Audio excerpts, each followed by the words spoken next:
Hey, Ridgecrest family. Thank you guys for tuning in today. I'm excited about this word that I want to share with you today out of the book of Psalms. I'm going to dive right in. This is Psalms chapter 16, verses 7 through 11. Let me read it for you real quick. I bless the Lord who gives me counsel. In the night also my heart instructs me.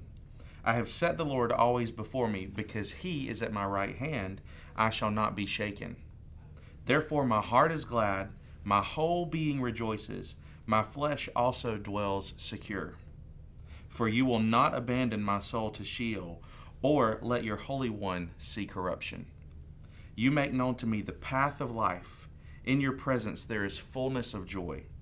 At your right hand are pleasures forevermore. In verses 9 through 11, there is a whole list of stuff that I think every single one of us wants to pursue. I know so many times I hear people that talk about, I don't experience joy in my life and peace and all these goodness and all these fruits of the Spirit. And people are looking for that. So this is awesome. In 9 through 11, it mentions that my heart is glad, my whole being rejoices, my flesh dwells secure. In verse 10, it talks about confidence. You will not abandon my soul to Sheol. Like we can know that. We can be confident. You make known to me the path of life. That's God's will for us. Who doesn't want to know that and understand that more? The path of life. It says, you make known to me the path of life. I don't know about you, but I want some of that. In your presence, there is fullness of joy.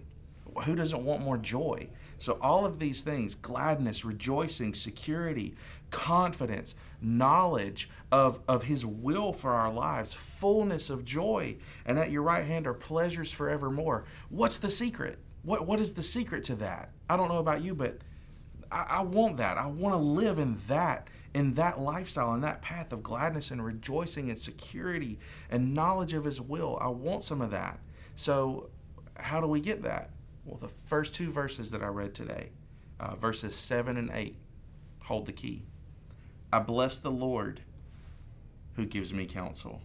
In the night also my heart instructs me. I have set the Lord always before me. Because he is at my right hand, I will not be shaken. So many times we seek after these things. We seek after gladness and joy and rejoicing and security and confidence. We seek after these in our own power.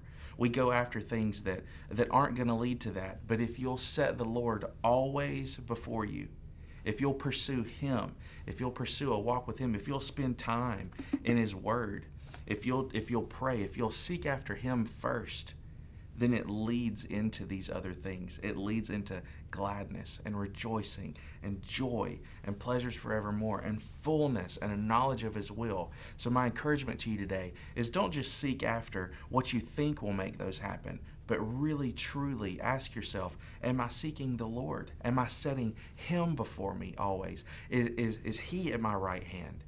Not something else of the world that anybody else or anything else can offer, but is Jesus at my right hand? So ask yourself that question today. Let that be your challenge and your encouragement, to set the Lord always before you. And it leads into these things that are amazing. It gives you access and potential access to gladness. You can't have it apart from Jesus. It gives you access to joy. You can't have it apart from Jesus. So set the Lord always before you and let him be at your right hand and nothing else of the world. Thank you, guys.